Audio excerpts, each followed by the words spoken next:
അപ്പോൾ അച്ഛമ്മ അച്ഛനെ കാര്യങ്ങളൊക്കെ പറഞ്ഞ് മനസ്സിലാക്കിയിട്ട് ഉള്ളിലേക്ക് പോണ സീനാണ് ആദ്യം തുടക്കത്തിൽ കാണിക്കുന്നത്. പിന്നെ കാണിക്കുന്നത് നമ്മുടെ നന്ദിനി എഴുത്തിനെയാണ്. നന്ദിനി എഴുത്തി വർഷേനെ വിളിക്കാൻ കേട്ടോ. വർഷേനെ വിളിച്ചിട്ട് പറയുന്നുണ്ട്, ആ വർഷേച്ചി നമ്മൾ കുറേ ഇല്ലേ വിളിച്ചിട്ട്, സുഖമല്ലേ എന്നൊക്കെ ചോദിച്ചു കേട്ടോ. പ്രസവം കഴിഞ്ഞിട്ട് പിന്നെ ഞാൻ വർഷേച്ചിനെ വിളിച്ചിട്ട് തന്നെ ഇല്ല എന്ന് പറയാൻ കേട്ടോ.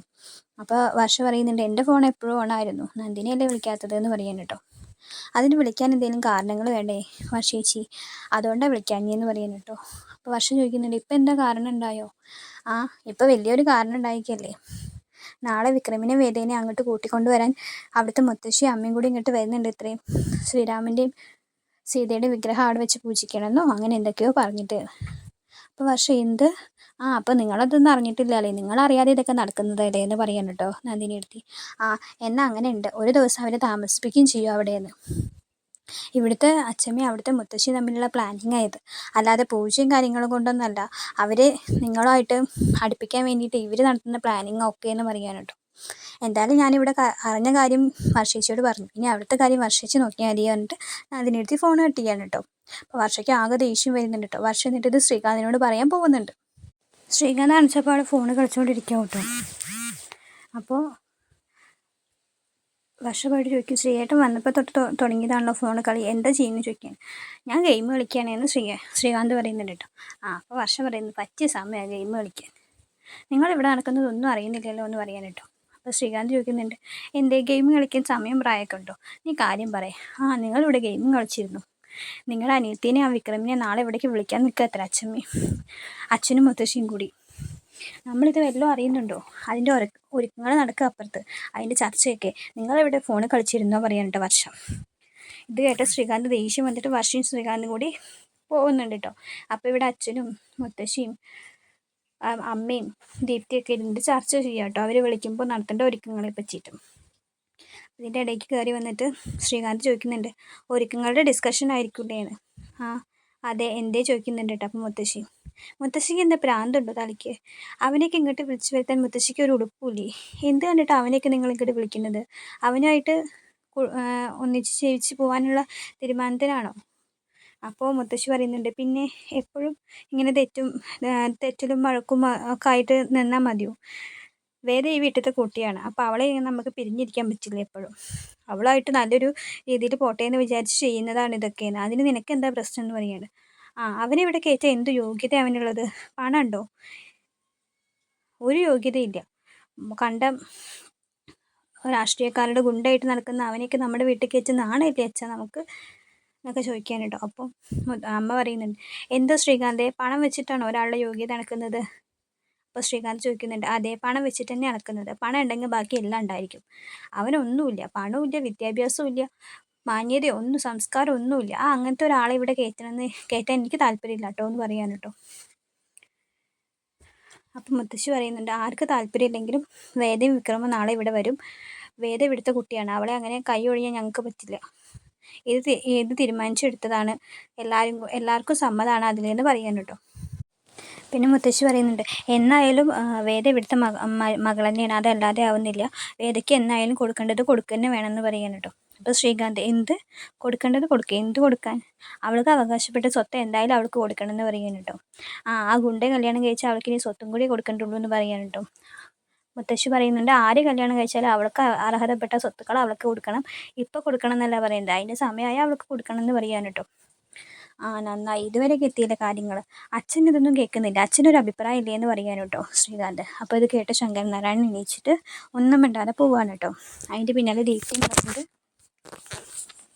അത് കഴിഞ്ഞിട്ട് അച്ഛമ്മയും അമ്മയൊക്കെ പിന്നാലെ പോകുന്നുണ്ട് കേട്ടോ. ഇവർക്ക് ഒരു മറുപടി കൊടുക്കാതെ. പിന്നെ കാണിക്കുന്നത് വിക്രമിൻ്റെ വീടാണ്. വിക്രം വീട്ടിലെത്തിയിട്ടും നന്ദിനിയെടുത്ത് ഓടി വന്നിട്ട് ചോദിക്കുന്നു, നീ എവിടെയായിരുന്നു, എത്ര നേരമായി നിന്നെ വിളിക്കുന്നു?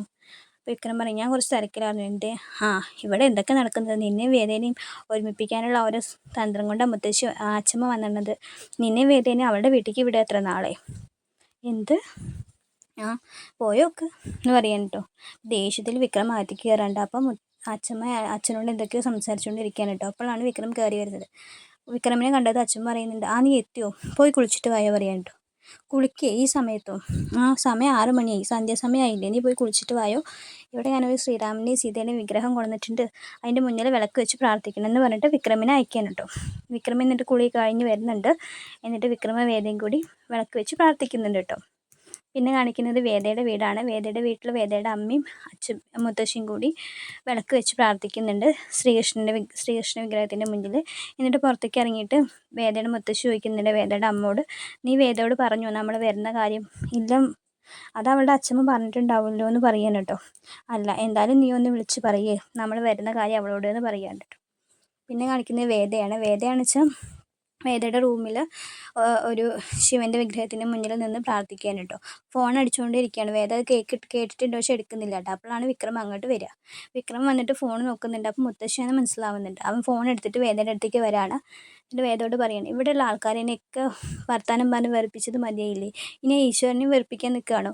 എത്ര നേരമായി ഫോണ് ബെല്ലടിക്കുന്നു, അന്ന് എടുത്തൂടെ, നിൻ്റെ മുത്തശ്ശിയാണെന്ന് പറയാൻ കേട്ടോ. എന്നിട്ട് ഫോൺ കൊടുക്കുകയാണ്. അപ്പോൾ വേദ തിരിച്ച് വിളിക്കാൻ നോക്കുകയാണ് കേട്ടോ.